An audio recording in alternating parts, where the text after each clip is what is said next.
You know, this panel was after the beer and pizza, so stay awake, guys, okay? We have this stellar lineup here with us. So let us start with EJ. Please introduce yourself, say a couple of things about yourself. Sure.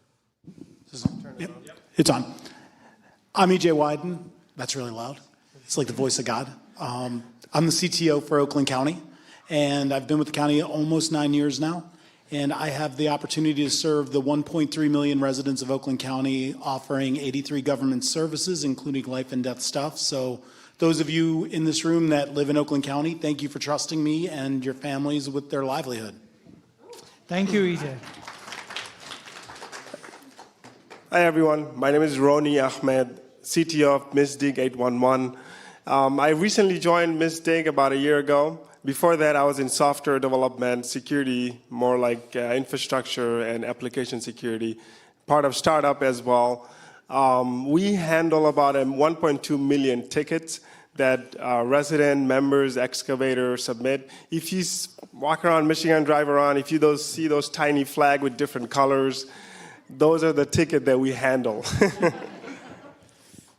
Thank you, and good afternoon, everybody. My name is Hemanth Tadepalli. I'm currently the cybersecurity compliance engineer at May Mobility. Now, what's May Mobility? You've probably never heard of it.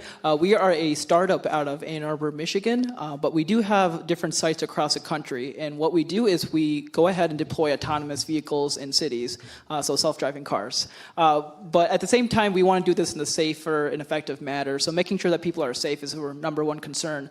So what I do at the company is more leading the governance sector of it, making sure that we're adhering to the best standards and practices. But I've been in the transportation sector now for a while, and I guess city government as well. Before I used to work for another startup called Sensei, the Michigan-based cybersecurity startup with Governor Rick Snyder, and then worked at Google Mandiant for some time and started off my career at Alex Partners.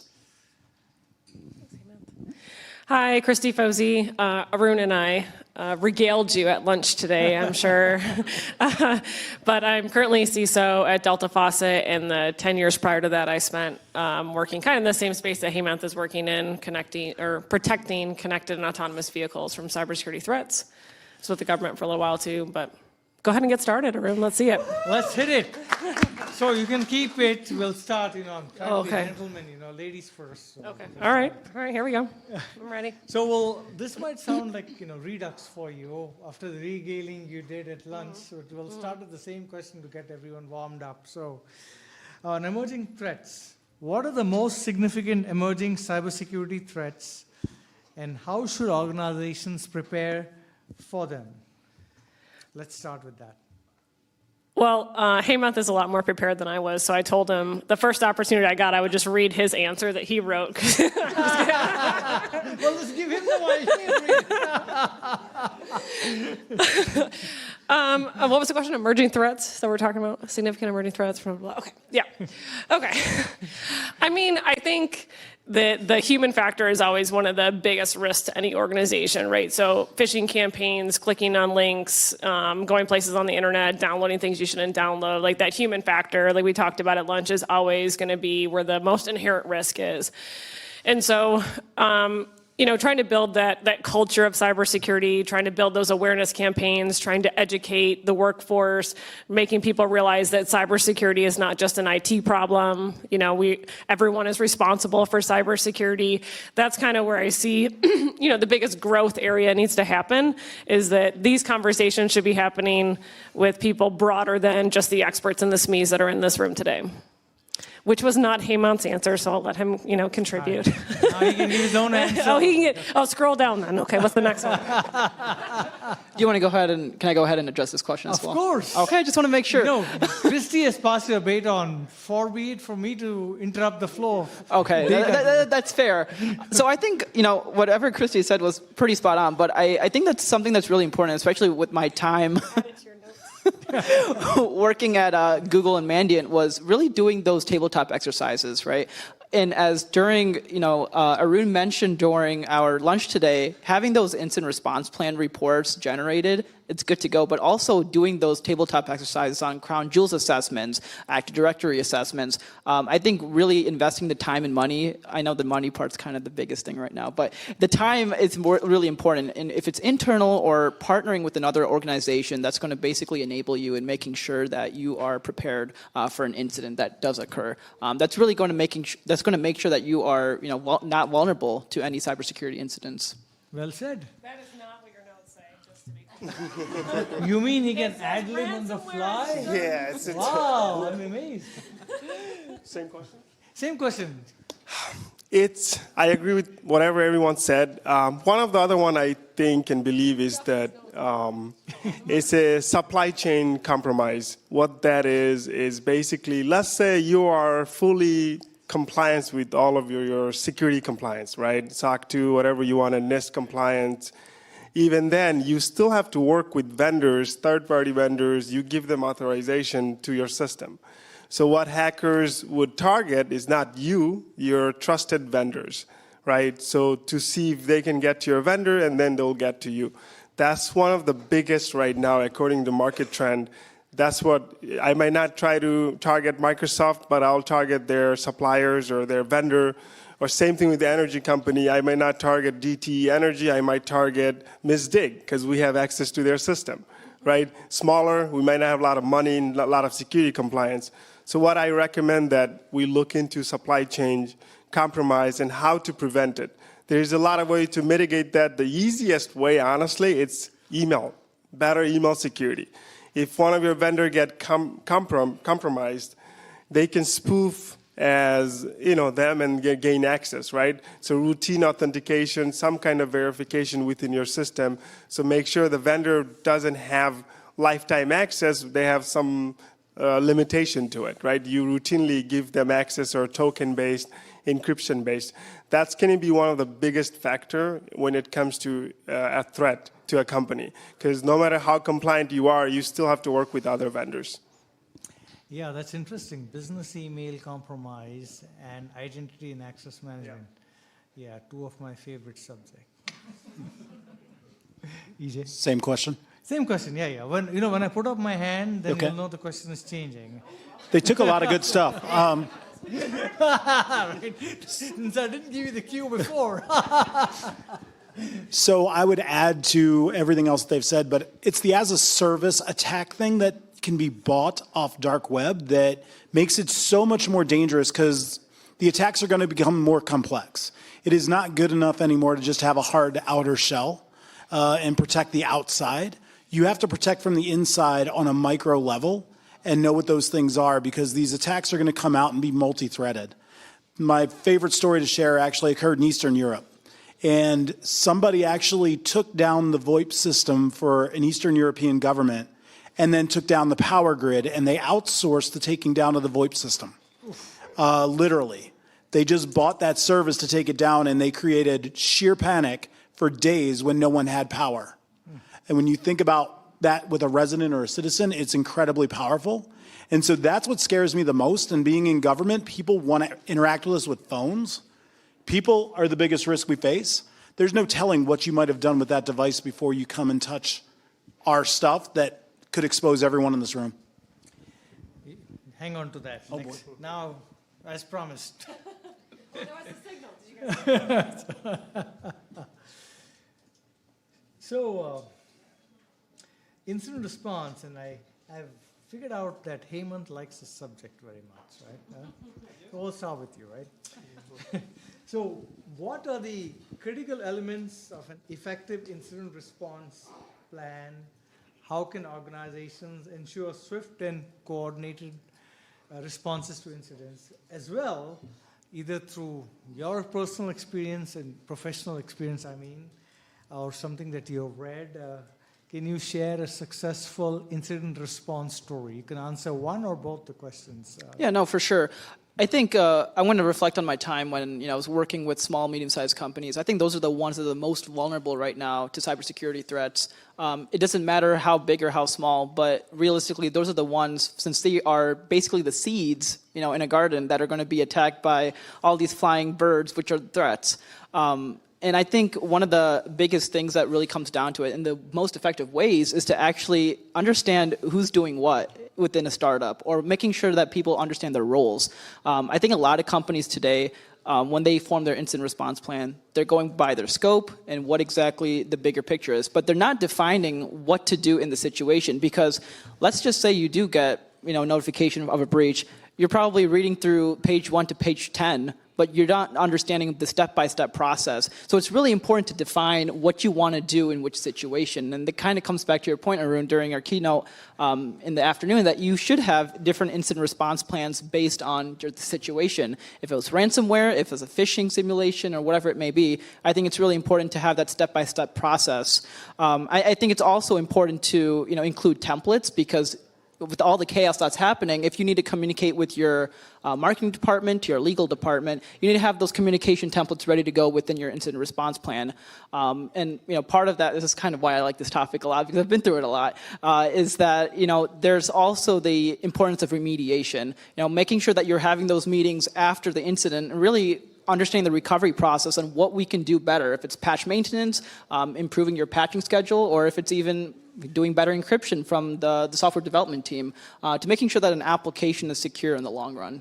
Thank you. Well, I was very interested in the story you told me. We'll chat about later, so maybe we'll pass it to EJ next, because I'd be interested how you, in your background, is different from the rest of the panelists, what you face, etc.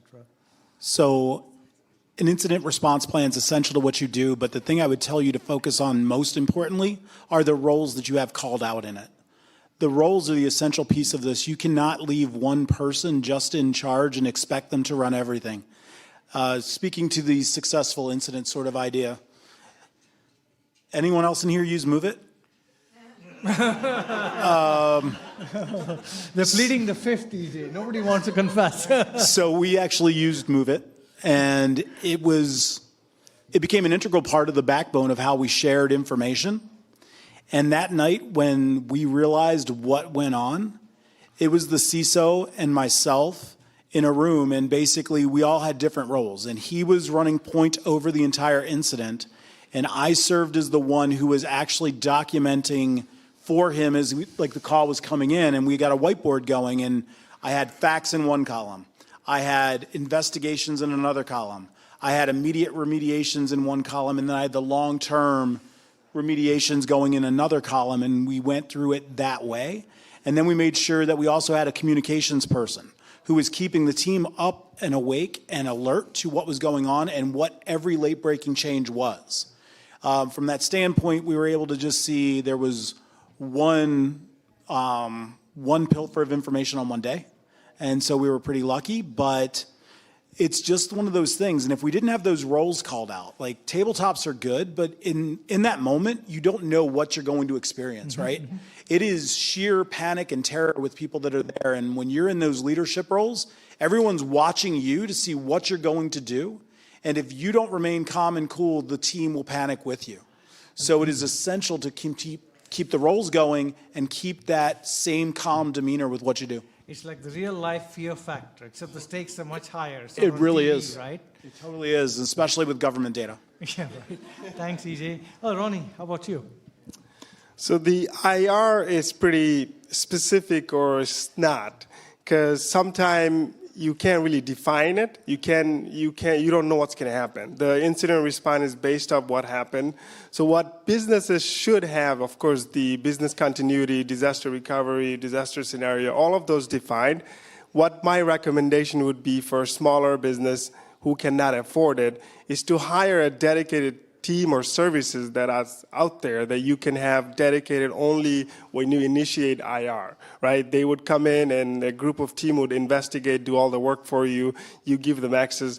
They seems to have a better understanding how to handle a situation like that versus you wouldn't have your, you don't have your own security team. You can't afford it. So you can hire someone who does and know how to handle that and mitigate issues like that. Because some of the issues, I've dealt with IR before. Some of them I won't be able to disclose it per the NDA I signed with the mortgage company.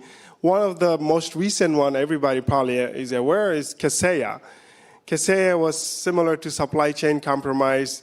They were warned, their engineer warned them many times, hey, this is a legacy thing, you might have issues. They never listened to the engineer, right? He got frustrated, at some point he quit. So if you look at it, they didn't respond well because they thought they were invincible, because they thought they would never need to initiate IR or they didn't have to do it. So they didn't have a template, they didn't have a BC, they didn't have how to communicate or how to respond to it. So in a way, it's a learning lesson, even though Kasei is a huge company, it may not affect them long term, but if it affected them, all the MSP, those smaller clients that manage other people, all of that. So their response was pretty terrible, plus they didn't really trust their own engineer, even though he warned against that legacy system that they should be. Similar to Apache issue we had where someone randomly found that issue, right? So it's all of that. So for IR, it's pretty unique to each scenario what's going to happen. But if you have a template and if you have all the necessary toolkit you need, so for example, BC or DR situation already configured, so you have issues, you know what to do, how to communicate. Because if you have security breach, by default, you have to let government know. There's some certain criteria you have to follow, right? So all of that, if you don't know, I would suggest that you hire someone who does, and it's relatively a lot cheaper than getting your own security team. Now, I have if you don't mind. Yeah. Okay, so that sounds great in purpose and principle, right? And this is to all of you, I just raised because I can't just stand here and just ask questions. So the thing is, all right, so you want to get a service and you don't have a security team, okay? So you sign a retainer. Just the shit hits the fan. What the hell do they know about your company? So before you even do anything, they are required to collect all the information they would need to initiate an investigation, right? When? Right before you sign anything. So for example, you hire a security team, they have a template in place, they have all the scenarios or they would think you have based off the assessment they have done, because they would require, there's quite a few of checklist of assessment they have to do. Network, segmentation, and what's your documentation process look like. They would tell you how to do it, how to communicate, how to investigate, how to do that, but they still have to work with you. So whoever your point of contact, whoever has, super admin or admin level, they know how to respond to it. They may not have all the information or access to it, but they can certainly guide you how to do it. So thank you for that important clarification, because I know you're thinking it, but perhaps you didn't say that. I knew you knew it. So no, because it's important, right? You can't just divorce your responsibility of any organization. Yeah, we signed a contract, that's great, but then, okay, they're not prepared, they don't know this stuff, right? Right. So it takes time. So thank you for clarifying. And that happened before, where they signed it, they sold some service, 55 hours of whatever, and they didn't know what to do when you initiate it. Right. So it all depends who you go and how you approach it. But so there are some good out there. Right. Thanks. Kristie? Oh, I was just going to ask if in that story where the engineer warned them and no one listened, are you the engineer? Hypothetically? I'm a technical CTO, so I do configuration. I do back-end as well. I love doing it because security is one thing I'm passionate about. I care about it, but I am a technical thing, so I complain. I would be my biggest critic, complain to myself, and I criticize myself more than anyone else. So in a way, I listen to everybody's opinion in terms of security, whether I take it into account in terms of it will go to production or whatnot, but it's good to listen. Sometimes we might not think of all the angles, especially legacy system. I'm not young, I'm not old enough to know all of the legacy implementation out there, all the protocol, right? So I'm always open to understanding and listen how system was designed, implemented, and go from there. I rather document it. Even if I don't, I like to document everything. So that's my take on it. I'd like a new question, please. I was ready to do it because you passed the baton. So we'll start this time with you, EJ, on the topic of cloud security. And I know it's different in government versus private sector, but it's germane to everyone.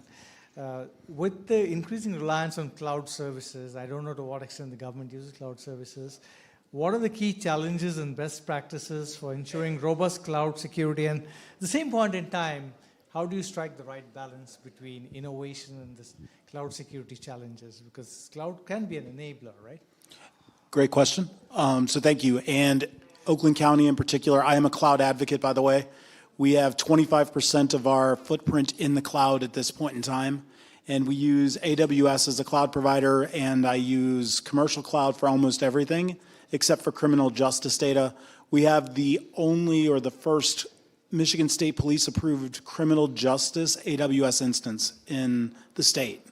And so the most restricted information that you can imagine, we have the ability to store in AWS with what we've built. And that came from understanding the security principles of this. But when we embarked on this cloud journey, my team actually is the one that built this cloud strategy, built these other pieces that went to it. We rethought of how to do the design of what this was going to be. And so the first thing to start with, we switched the design mindset. And the design mindset we went with was, you first start with what is the business outcome of a breach or a leak. If you don't understand the business outcome, you're going to misdesign what this is. The second phase of this thing that we built was, we designed it from the inside out. Going back to my other comment that you just can't have a hard outer shell anymore. We designed inside out once we knew what that data was for. So all the data got classified, we understood the business impact of it. We then designed that from the inside out of how to protect it. The next thing we went with was least privilege. And we have an identity and access management provider that centralizes what this is, and we operate on least privilege, giving people what they need to do the job, and that is it. And then the fourth thing is we log and inspect everything. Nobody wanted to go with cloud when we started this journey. It was not secure enough. And we actually, I have a slide of 15 different protocols and steps that our design goes through to make a secure transaction. And I can tell you that transaction is about as secure as anything you will ever see. It includes DDoS protection and clean traffic coming in. It's got a stateful firewall. It's got a web application firewall. It's got a reverse proxy. It's got micro-segmentation through the entire environment. We actually have firewalls and endpoint security on each server in the cloud. And it just keeps going down the list. I mentioned the identity and access management. We keep gold builds of the servers. There's more steps in it, but just to show you some of the robustness that comes into that transaction, that's kind of how we built it. And we have spent a lot of time using that. And that transaction was the baseline of getting that approval from Michigan State Police with the overall design for that GovCloud. Well said. That's fascinating, really. We'll pass the debate on to you, Kristie, and next to Hemanth, because both of you have sort of similar background. Bless you, you've changed now. I'm interested to know how in the space you were before Kristie and now, what the adoption of cloud is, and answer those questions from both your prior life and the current life, because I am not an expert in connected cars and technologies and how the cloud plays, so I'm sure the audience would like to hear about it as well from both of you.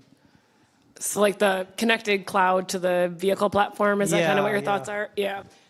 I mean, most vehicle like safety decisions are built on the vehicle. There's a plan and a thought process that we could eventually move to like an edge computing case in the automotive industry because of the speed. But you got speed of processing types of issues, latency issues, and then one of the really challenging aspects of like the connected and autonomous vehicle space is the diversity of the product environment, right? So if you're driving through the mountains or through tunnels and all these different environments and high altitude and snowstorms and all these things, like what level of reliability do you need? 100%, because it's a safety issue. So you need to make sure, so that kind of plays into all these types of decisions. So what kind of compute power can you really offboard that you don't need on a timely basis, or that if you didn't get the response back, that it wouldn't jeopardize the safety of the vehicle or the passengers in it.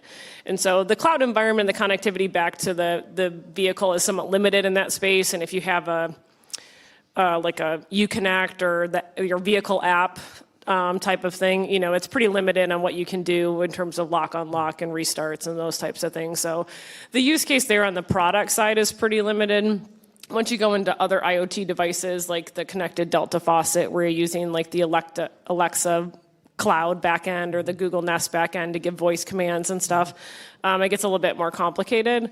But at Delta Faucet, we're a cloud-first organization from a strategic viewpoint. But I think kind of what EJ was saying is like you have to really think about what are you trying to accomplish with this design and try to build in and consider what is your future state going to be so that 2 years from now when we're like, oh, we want to launch a new product and it's going to have a different platform connectivity to it, are we going to have to tear everything up again and try to manage that across the board? And then some of the other things that I've seen is like, not necessarily mismanaged, but not understanding some of the details of the identities that transverse through those cloud environments and what accesses they have and how they can pivot into. And so really having a core look at what are you trying to accomplish in your cloud space and how do you protect that and how do you build it for a future environment as well.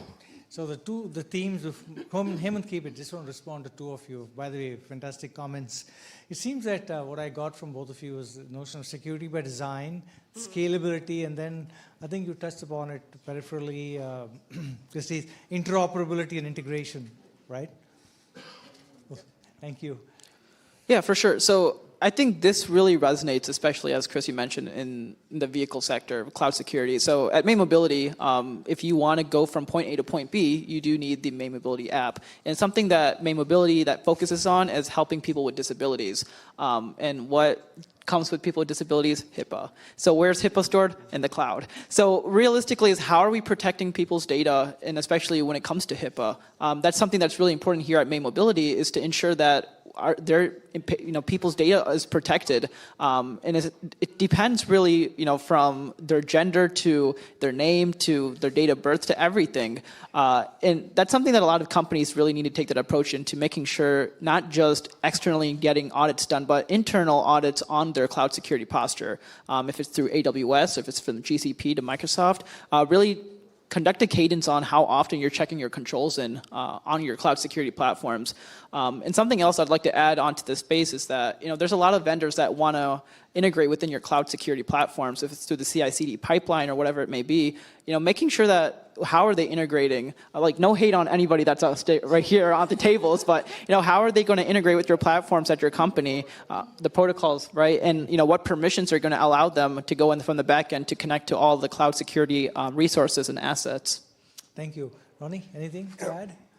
Yeah, just a little bit. Whatever everyone said, I totally agree with. One thing about cloud security, I'm advocate for it, of course, is that you might have the best security in place, but some of your vendor, third party that you gave permission may not. So if a lot of the time, even if you look at Okta security breach, someone stole the engineer's laptop, and he got into it and breached and got to the Okta support center.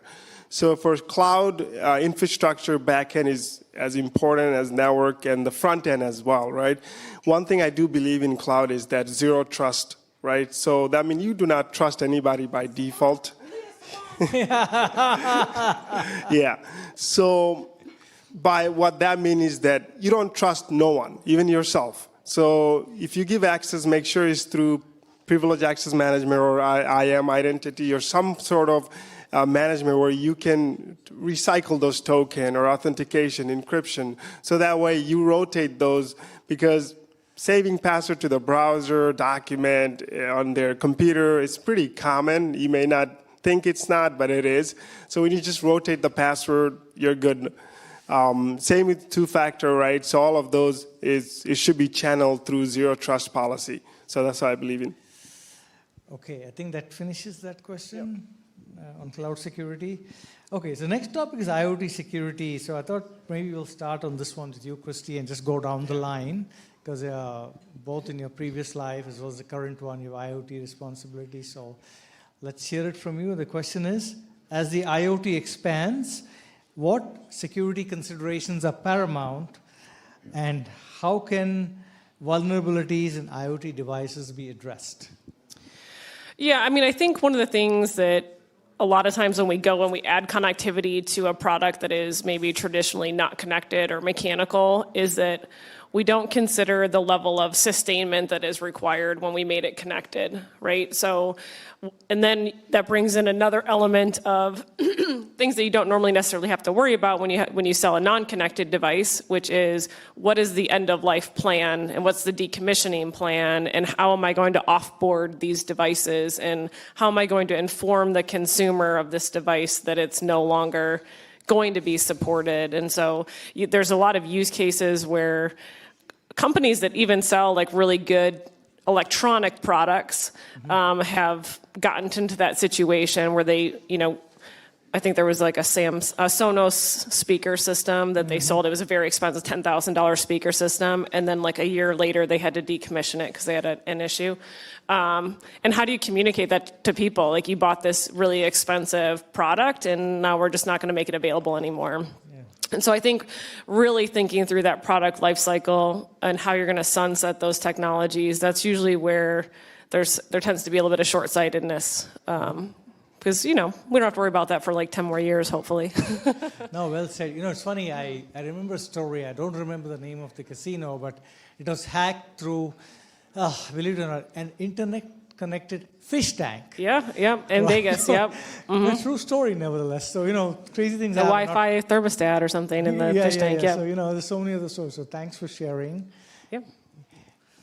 Thank you. So I think what's really important in this sector is to really work with your IT teams. If it's the ones that are really decommissioning specific hardware, because believe it or not, there were situations in my previous experiences where as many of you are familiar with, the Chromium vulnerability was still present on that computer, right? But you need to make sure that every single thing is wiped off because a vulnerability could turn into a worm and a worm can turn into an attack from there.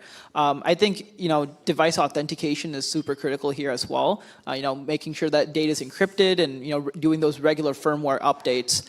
And I think security by design principles are really important here as well, because from a hardware perspective, there are going to be principles from, like the OWASP top 10 that is going to be affecting the hardware itself in the long run if those are not taken care of initially. I just want to add to that is a lot of times on these IoT devices is they don't have intrusion detection or anomaly detection, or they don't have a correct amount of telemetry coming back for insight into what's going on with those products. And so in those types of cases, the only way that you're going to find out that there's something wrong with your product is when it goes viral, hashtag car hack or whatever. Like that, so that really changes the way that you think about your product cybersecurity program from a traditional IT sense, where you have full connectivity into your domain. You can see what every endpoint is doing. You can eliminate and turn off that endpoint and update it and like manipulate it directly. And in this IoT space, you don't have that type of capability. So you really have to think differently about how do you monitor these devices? How do you protect them? How are you going to push out updates? Can you push out updates? If you push out an update and you brick everyone's device, like what does that mean? Because they're not coming back to your headquarters to trade it in, you know what I mean? And so the life cycle support system just looks completely different. So that's something that really needs to be taken into consideration, even when you do have the proper IT support. So patch management, identity management, transmission/certificate management, so many challenges in the IoT, aren't there? Yeah, and honestly, a big part of that is building a really strong threat intelligence program to go along with that, because that might be your only insight that you have. Right. Absolutely. Thank you, Kristie. I'm going to quickly add on to that as well. Have fun, guys. Go at it. I think Patch Tuesday, there's a reason it's called Patch Tuesday, right? Making sure you're doing your patches on time. Something else on the side note I'd like to also say is that the IoT Security Foundation is an organization that provides really good aspects of when to do these firmware updates and really adheres to the GDPR compliance framework as well. Yeah, just while you have the wait on, I think you mentioned HIPAA, right? So you work with HIPAA. Correct, HIPAA. I mean, IoT is just not the hardware because it impacts the whole organization from a compliance perspective. And when you get audited, whichever audit firm you go to, they will ask you stuff about IoT. Well, I don't want to sidetrack the discussion, but I remember a few years ago, there was a company that made heart pumps that were connected to the internet that had a vulnerability. And I thought to myself, gee, once having a heart operation,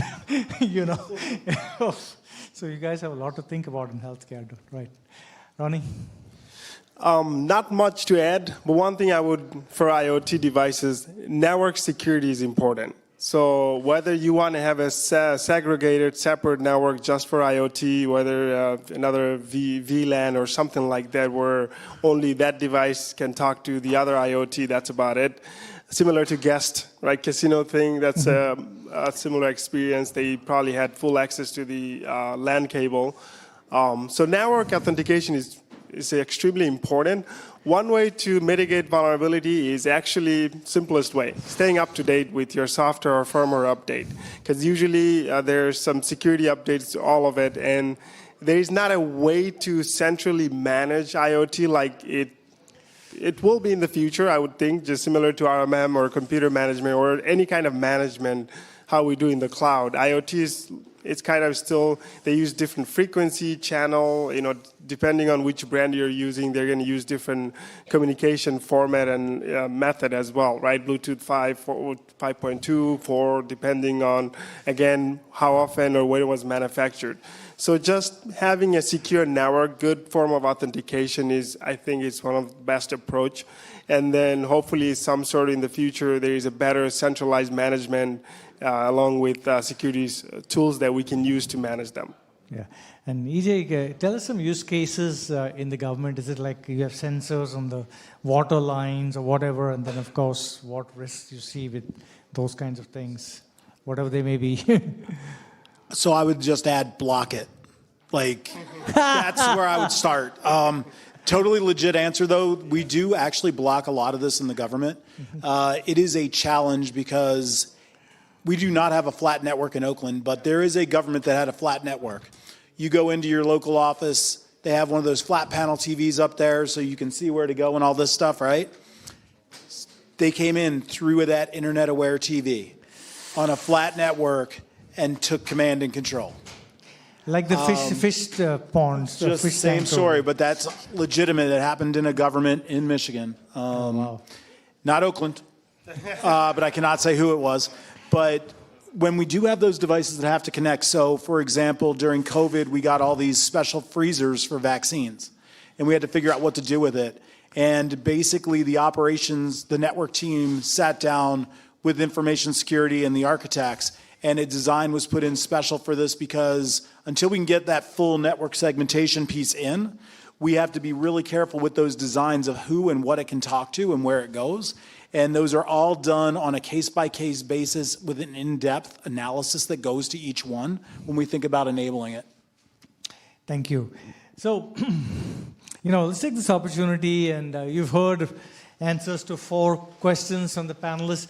Anyone has a follow-up question on those answers so far to any of them? Yes, here. This is a little long. It's back to IoT. Closer.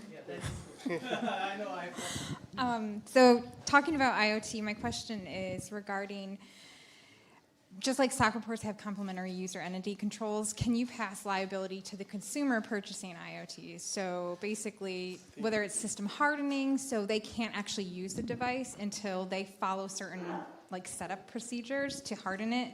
And then to the threat detection point, if you guys are monitoring threats to devices, this is going to be a huge bandwidth.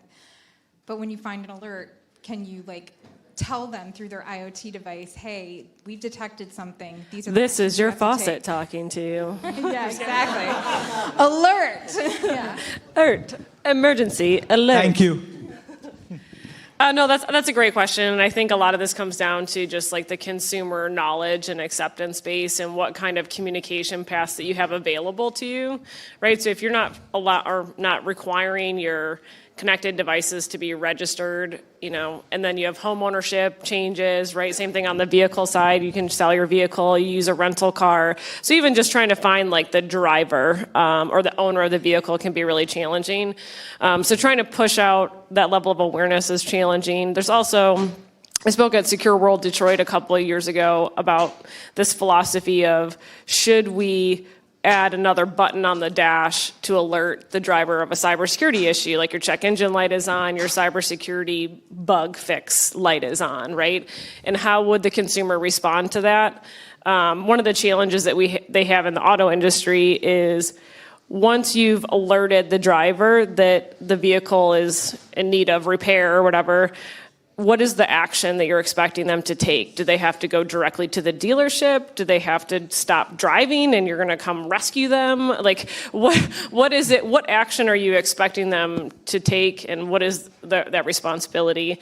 And I think, going back to like the user's responsibility to protect themselves in downloading apps and keeping their electronics up to date is.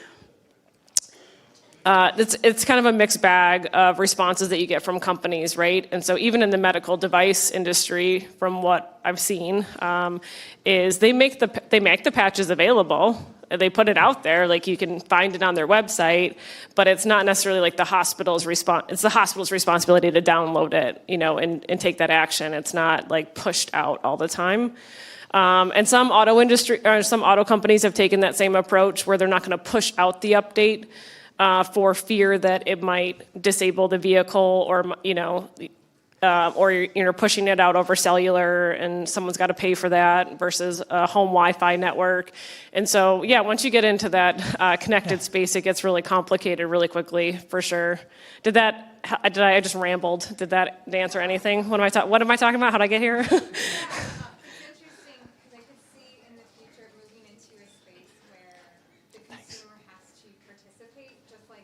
Okay. Can you repeat that, Shauna? Yeah.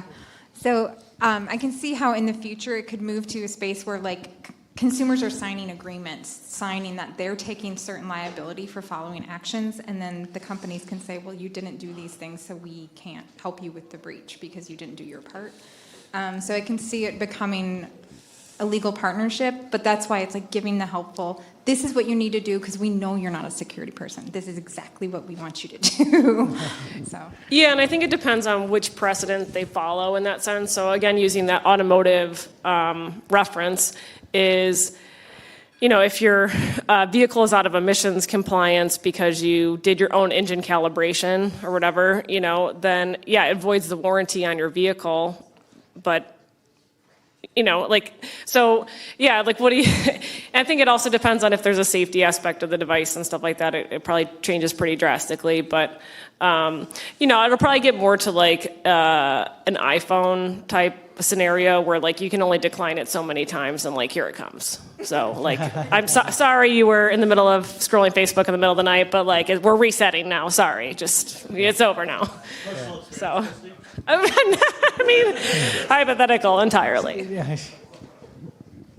So I would add something different to this. So we're talking about this, I think, at a very technical level of what we as IT and security people may do. You have to take a step back, and you have to look at the relationship your business has with citizens or customers, and is there trust or not? So in government, we don't have the most trust, and so if I do that, it is Big Brother watching you, and people don't want that, right? And so it really comes down to the brand of your relationship with your constituents or your customers that you're dealing with that drives that decision. Thank you. Just to add a little bit, you do sign something, by the way. When you sign it, when you buy something, if you read the footprint, there's some there in terms of the security and up-to-date version, right? If something happened to your device and it was not up to date, they're going to come back to you. That device has not been updated and it does not meet the requirement, whatever it is, right? Especially software, web application. So it's normal, as in it's expected. But one thing about the updates and security, if you force it, some people don't like it. Does anybody have any idea what is the most up-to-date devices are? Who makes them? Apple. Apple devices are the most up-to-date devices any company, simply because they have a process in place and the user group trusts them. So whether they will, say, hey, there's an update and gives you a list of, whatever it is they're updating, and then you can schedule it. So at night it will automatically update it. But it will never, ever force you to automatically do it simply because it's going to be an issue if something goes wrong. right? They're going to come back to it. They're going to roll back 1 billion devices, automatically update that same night. That's not typically how they would do it. They would make it available. A user can schedule it on their own accords. But Apple has the most device up to date than any other person. Whether it's Google does not have it. They have about 3 years. After that, they don't care about it. Samsung has about a year, 6 months. After that, they don't really push out update. They do, you can go get it. So that's one of the reasons their ecosystem is making it. So I think it's a process, whether it's any IoT devices or anything. Once you're into it, like Sonos, there used to be a big fan base, Sonos, because they love how the speaker works together, up to date they are, how they sound, right? Especially Bose as well, but Bose kind of faded away when Sonos came or some other, and then came, Apple speaker, and then Apple speaker came whatever, similar to Apple Watch. Nobody wanted to buy a watch, or they made fun of it, but Apple Watch is the most selling watch. It overtaken Rolex. Rolex was the most popular watch. So it's similar to that. It's just a process. I think that making it available, giving all the resources, and then allowing them or end user to do it on their own accords is a little bit better than automating everything. Of course, you can opt to automate it right now. All of the system does allow you to just check mark, it will automatically do it. Thank you. Something to add, Hemanth? Yeah, I do have some stuff to add with this, especially with your question, because I think with autonomous vehicles, it's critical, especially with how everything's connected, and that's where a lot of your fleet and how all cars are connected comes into play.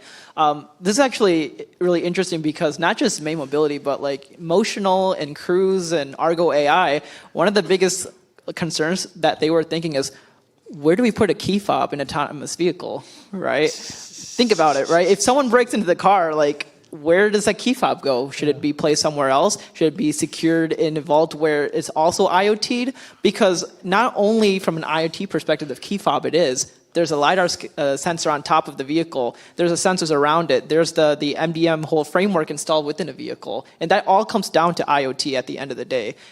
Especially like, the why people are doing this is still a threat in our world today. And when it comes down to people breaking into cars, especially a self-driving one, and that's something that we've seen with what happened in Cruise, and hopefully nobody works for Cruise, but but especially in California, what we've seen. Thank you. So just checking the time. So okay, so I think it's probably going to be the last question, and then I'll open it up to the audience one more time. So this is the topic is collaboration and information sharing. What a novel idea, right? So the question are, right, well, it's a two-part question, so I'll speak slowly. How can industry collaboration and information sharing enhance collective cybersecurity defenses?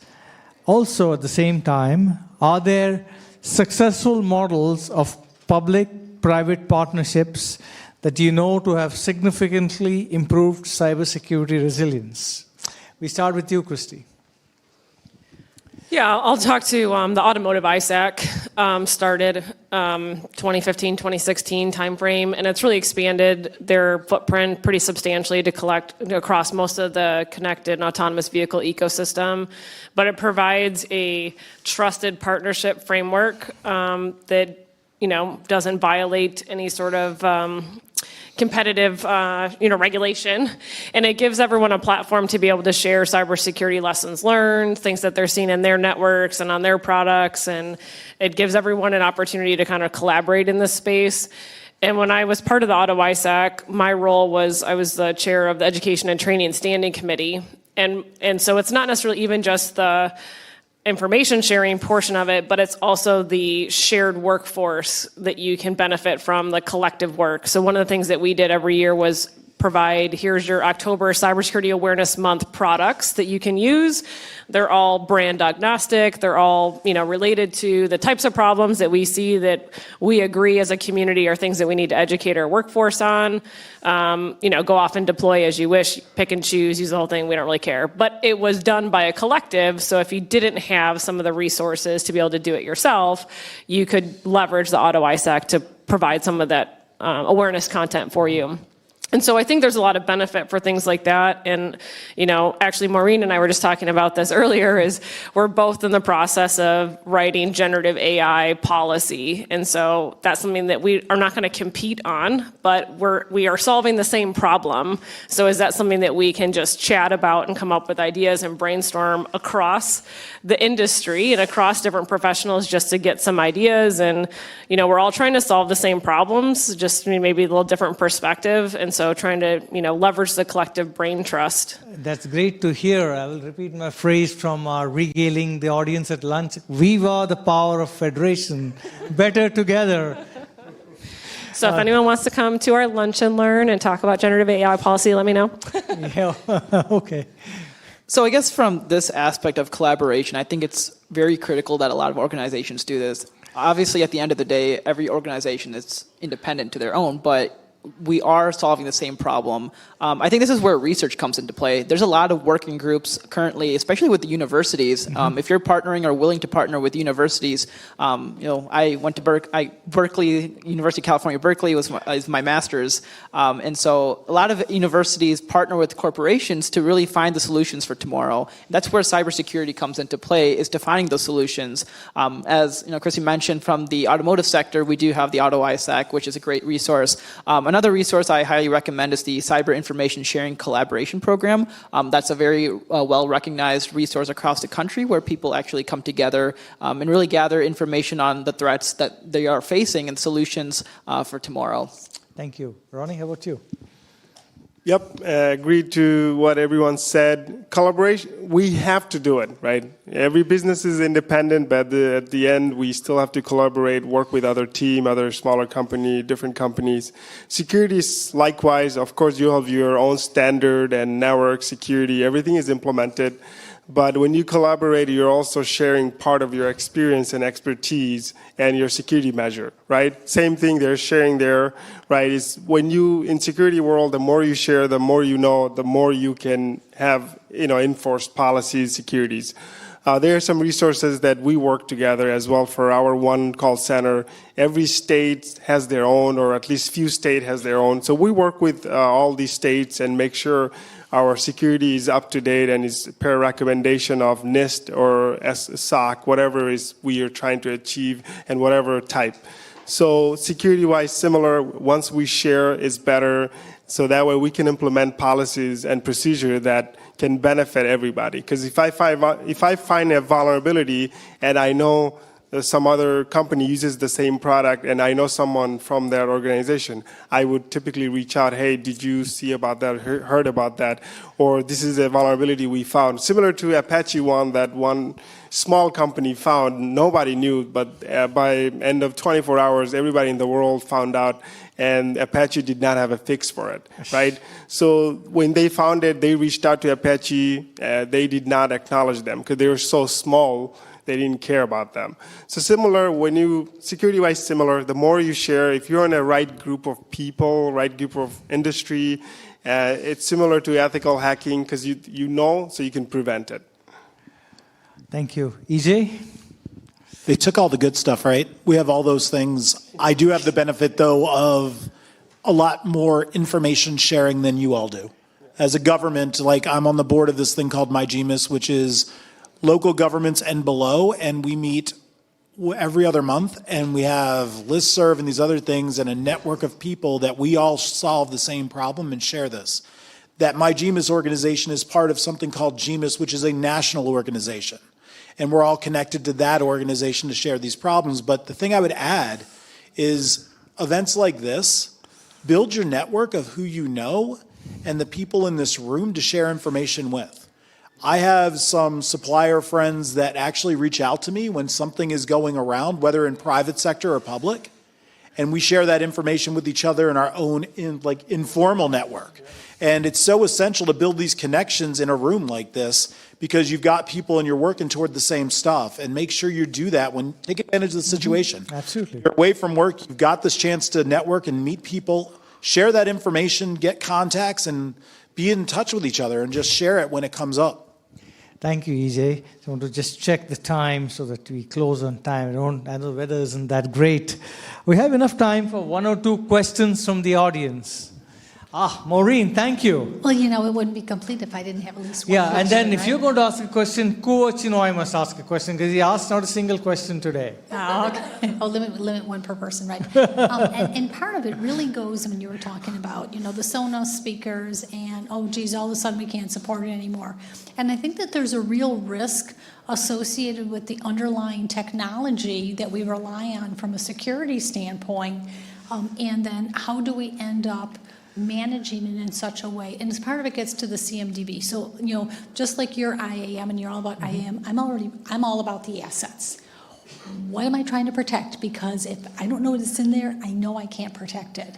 And then I especially look at the automotive sector and all of the technology that is so far down, tier 4, tier 16, tier 22, and by the way, there's a company that has one person in it, but boy, we rely on that, and this is actually a true story at General Motors, to determine what our CAFE standards are. Back when I was at GM, well, that's kind of an important thing, and and it's like, do we buy a life insurance policy on this guy? Or, what do we do from risk mitigation? Because that's really ultimately what all of cyber is about. It is all about mitigating risk and really being able to take that. And then, how do we as an industry try to reach forward and try to see what those risks are?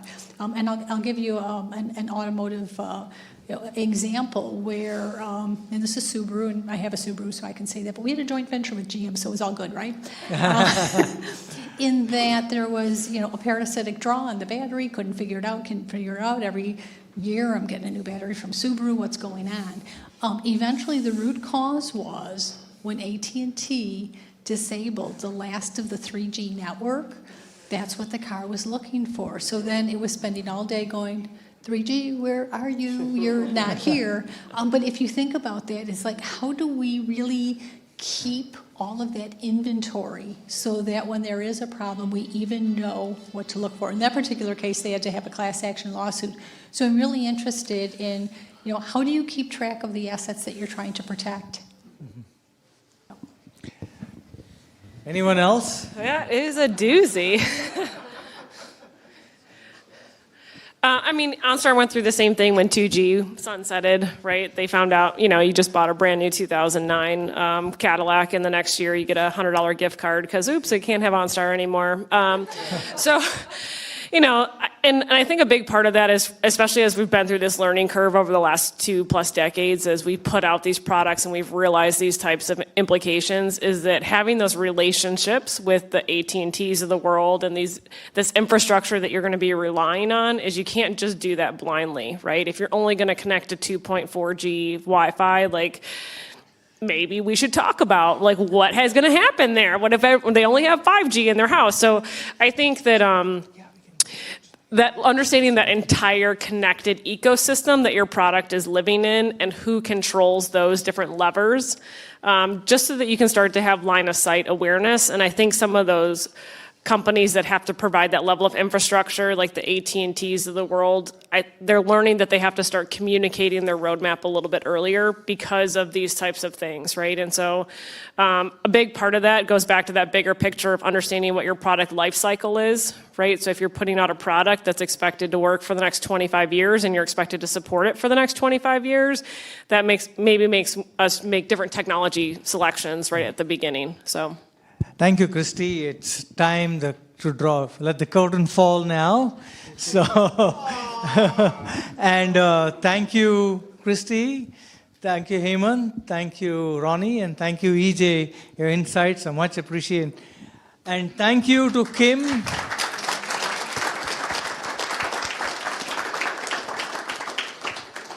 And thank you to Kim Hakim, her team, FutureCon, and all the sponsors and exhibitors. And last but not the least, each and every one of you that took your whole day to come and make new friends and share insight and perspectives.